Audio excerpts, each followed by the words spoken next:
Hello dear students, welcome back to Mathematica. आज मैं एक छोटा सा सेशन लेके आया हूँ। छोटा सा ही वीडियो है। एक क्वेश्चन है जो कि काफ़ी समय से पीछे कुछ 3-4 साल से आ रहा है। लॉगरिथम का क्वेश्चन है।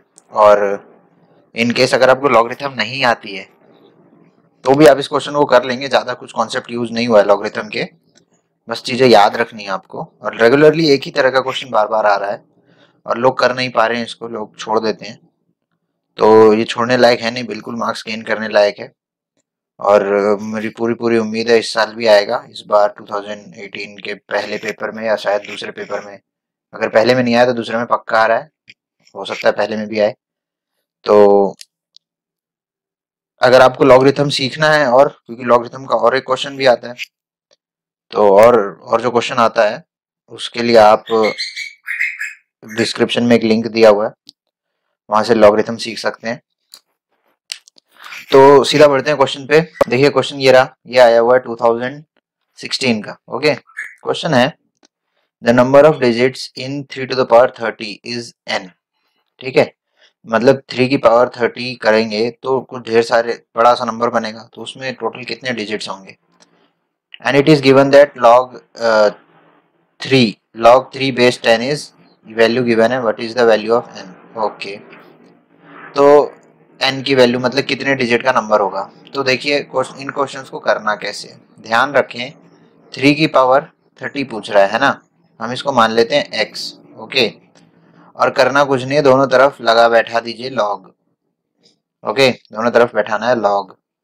अगर बेसिक रूल पता है आपको कि log, अच्छा सब में बेस 10 है, बेस 10 में नहीं लिख रहा हूँ, ठीक है, यहाँ बेस 10 है जो कि मैं अवॉइड कर रहा हूँ अभी लिखना। तो क्योंकि नहीं लिखा होता तो बेस 10 ही समझा जाता है।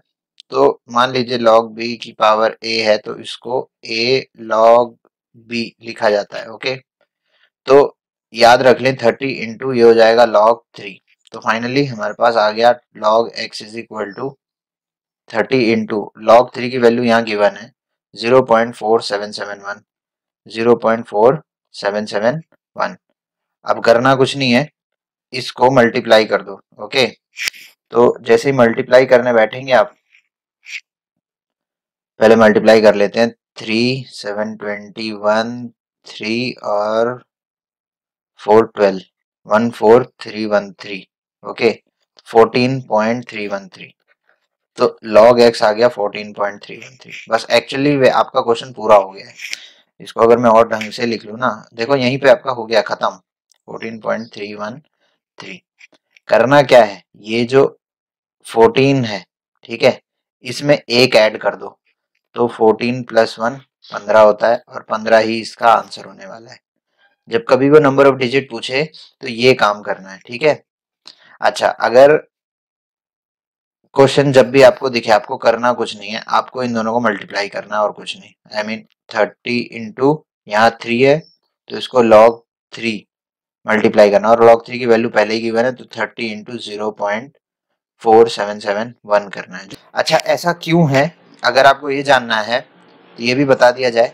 मैंने काफ़ी जगह देखा तो सिर्फ इतना ही बताया गया है कि बस ये है आंसर, ये नहीं बताया गया कि क्यों है ऐसा आंसर। क्योंकि इसके बाद हम क्या करेंगे, x is equal to log उस तरफ जाएगा, तो एंटी लॉग 14.313 होगा। तो ये जो 14 होता है ना, जब कभी भी आप लॉग टेबल देखते हैं तो जो 14 होता है ये इंटू 10 की पावर 14 होता है, ठीक है। और 0.313 का जो भी कुछ एंटी लॉग आता है, ये जब आप ये टेबल से दिखता है एक्चुअली, अगर आपको पता नहीं एंटी लॉग क्या है तो ये टेबल में दिखता है, एंटी लॉग की टेबल होती है। ओके, तो ये टेबल देखनी है आपको। तो 0.313 इसकी जो भी वैल्यू आएगी साइंटिफिक नोटेशन में होगी। ओके, तो कुछ भी जैसे 1 पॉइंट समथिंग होगा, तो साइंटिफिक नोटेशन का मतलब डेसिमल से पहले एक नंबर। ओके, डेसिमल से पहले 1। तो आपको अब देखा आपने 14 ये वैल्यू और डेसिमल से पहले ये एक वैल्यू, इसलिए कुल मिला के हमको ये बोला जाता है कि 14 और 14 में एक ऐड कर दो बस। क्योंकि डेसिमल से पहले यहाँ एक नंबर होता है, और ये जो भी पावर होता है ये 10 की पावर हो जाती है। ओके, बस यही करना है। 15 इसका आंसर है। एक क्वेश्चन और ले रहा हूं मैं, टोटल 3 क्वेश्चन लिए मैंने। ये क्वेश्चन है CDS 2017 का, CDS 1 2017 का, बिल्कुल सेम क्वेश्चन है। तो करना क्या है, 2 की पावर 40 है ना, हमें क्या करना है, x लेना है और दोनों तरफ log लगा दो। तो log x is equal to 40 into log 2 हो गया, है ना, और 40 इंटू 0.301, है ना। अब क्या करेंगे, मल्टीप्लाई करेंगे, तो ये हो जाएगा 4012 और 12.04 आ गया, है ना, 12.04। तो अब आपको पता चल गया होगा कि क्या दिख रहा है, ये 12 दिख रहा है, 12 में एक ऐड करना है, 13 होगा आपका आंसर, क्योंकि ये पूछ क्या रहा है, नंबर ऑफ डिजिट्स पूछ रहा है। तो 12.04 ये हो गया आंसर। क्यों, क्योंकि अगर मैं x इज इक्वल टू, यहाँ पे भी मैं बता रहा हूँ, एंटी लॉग जो होगा, ठीक है, एंटी लॉग किसका, 12.04 का। तो ये जो आंसर आना है ये क्या आएगा, ये आएगा 1 पॉइंट, या फिर जरूरी नहीं है 1 पॉइंट ही हो, साइंटिफिक नोटेशन में होगा, मान लीजिए 1 पॉइंट मैं मान के चल रहा हूँ, इंटू 10 की पावर 12, है ना। तो 1 डेसिमल से पहले ये एक नंबर और ये 12 नंबर, कुल मिला के हो गए 13 नंबर। बहुत ही सिंपल है, बहुत ही आसान है। ओके, लोग ऐसे ही छोड़ के आ जाते हैं इसको, और करना कुछ भी नहीं है। ओके, 12.04 है, तो ये इसमें एक ऐड करना है और आपका आंसर आ जाएगा 13। ओके, आगे इस साल 2018 में अभी अभी हुआ है, कुछ महीने पहले, 1-2 महीने पहले हुआ है, अच्छा क्वेश्चन था ये वाला क्वेश्चन अच्छा आया था। ध्यान से सुनना है, क्या क्वेश्चन वही है, there are n zeros appearing immediately after the decimal। Okay, n zeros की बात कर रहा है, डिजिट्स की बात नहीं कर रहा है, यहाँ बोल रहा है n जीरोस, डेसिमल के बाद कुछ नंबर ऑफ जीरोस अपीयर होंगे। कब अपीयर होंगे, 0.2 की पावर 25 में, 0.2 की पावर 25 में कुछ नंबर ऑफ जीरोस अपीयर होंगे, है ना। नेचुरली कुछ बड़ा सा नंबर आएगा, ये 0.00 ऐसे कुछ आएगा बड़ा सा। It is given that the value of log 10 log 2 base 10 is this much and the value of n। काम वही है, फिर से करना कुछ नहीं, दोनों तरफ log घुसाना है, ये log बिठा दिया। ओके, थोड़ा ध्यान देंगे यहाँ पे, है ना, 25 इंटू log 0.2, है ना। अच्छा, log 0.2 की वैल्यू नहीं गिवन है, log 2 की वैल्यू गिवन है। तो मैं आपको एक चीज करके दिखा देता हूँ, ये हो जाएगा 25 इंटू log 2/2/10, ये हो जाएगा 25 इंटू log, अच्छा a/b जो होता है वो log a/b होता है log a minus log b, ध्यान देंगे, ये एक प्रॉपर्टी है log की। ओके, तो ये हो गया 25 इंटू 25 इंटू log 2 की वैल्यू है 0.301003 माइनस log 10 बेस 10, मतलब मैं आपको एक रूल बता दूं, log a बेस a की वैल्यू 1 होती है ना, तो log 10 बेस 10 है यहाँ पे, तो उसकी वैल्यू होगी 1। तो ये 25 इंटू माइनस ऑफ 0.698 कुछ आएगा, है ना, इतना ही कर रहे हैं। ओके, अब करना कुछ नहीं है, मल्टीप्लाई करना है।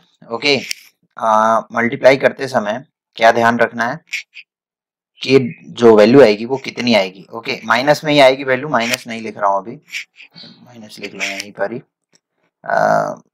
17.47 ऐसा करके कुछ वैल्यू आएगी। ओके, 17.47 की 47 ऐसा कुछ वैल्यू आएगी, तो ये मल्टीप्लाई आपको करना ही पड़ेगा। ओके, 17.47 ये आ गया आपका मल्टीप्लाई करके आंसर, है ना। अब आप क्या करोगे, 18 आंसर डालोगे, 18 आंसर नहीं डालना, क्यों, क्योंकि आपने यहाँ देखा 17 और हर पिछले क्वेश्चंस की तरह आप 18 मार्क कर दोगे, लेकिन भाई ये नंबर ऑफ डिजिट्स नहीं पूछ रहा है, नंबर ऑफ जीरोस पूछ रहा है। तो मैंने आपको अभी अभी बताया, जब इसका एंटी लॉग लेते हैं तो यहाँ 1 पॉइंट या 2 पॉइंट कुछ भी आएगा, इंटू 10 की पावर -17 होगा ये। ओके, क्योंकि माइनस साइन है, तो ये पूछ रहा है number of zeros, number of zeros इतने हैं, यही है यहाँ, तो ये तो कुछ वैल्यू आएगी, है ना। तो यहाँ 1 ऐड नहीं करना है, यहाँ पर नंबर ऑफ जीरोस पूछ रहा है और यही है नंबर ऑफ जीरोस। ओके, तो इसका मतलब क्या है, सॉरी, हाँ, इसका मतलब क्या हुआ कि आंसर इस केस में 17 ही होगा। ओके, 18 नहीं करना है, 18 नहीं है आंसर, आंसर है 17। अच्छा, एक क्वेश्चन करते हैं छोटा सा। 0.2 की पावर 3, हम सबको पता है 0.008 होता है ये, और यहाँ डेसिमल के बाद 2 नंबर हैं। तो एक काम करते हैं, लॉग से करके देखते हैं और देखते हैं कि डेसिमल के बाद 2 नंबर आ रहा है कि नहीं। ओके, हमें एक चीज याद रखना है, क्योंकि पॉइंट लॉग 0.2 ये होता है -0.698, बस ये याद रखना है। हाँ जी, तो हमें क्या फाइंड करना है, 0.2 की पावर 3। तो यहाँ x is equal to log again log x is equal to ये 3 इंटू लॉग 0.2, और लॉग 0.2 कितना था, -6, सॉरी ये नहीं, 0.698 पीछे किया ये हमने। ओके, तो हो जाएगा 3 इंटू 0.698 मतलब 3 9 24, देन 27920, तो 2.094 क्या दिख रहा है, ये 2। तो 2 अपने आप बता रहा है 0.2 की पावर 3 0.008 होता है। डेसिमल के बाद 2 नंबर हैं, और ये आपको बता रहा है कि इस डेसिमल के बाद 2 नंबर है। तो हमारा तरीका बिल्कुल सही है। आई होप आपको समझ में आया होगा ये कॉन्सेप्ट। ध्यान एक ही चीज देनी है कि वो नंबर ऑफ जीरोस पूछ रहा है या नंबर ऑफ डिजिट्स पूछ रहा है ना। आपको इस क्वेश्चन में भी दिखा दूं, इन क्वेश्चन में भी आपसे नंबर ऑफ जीरोस पूछ सकता है। ओके, इसमें भी नंबर ऑफ जीरोस पूछ सकता है, डिपेंड करेगा आपको इसमें +1 करना है या यही रखना है। अगर आपसे पूछेगा कि नंबर ऑफ डिजिट्स, तो बिल्कुल आप इसमें प्लस करना है और सीधा आपको आंसर ठोक देना है प्लस करके। ठीक है, आई होप आपको चीजें समझ में आई होंगी। थैंक यू फॉर वॉचिंग, पढ़ते रहिए।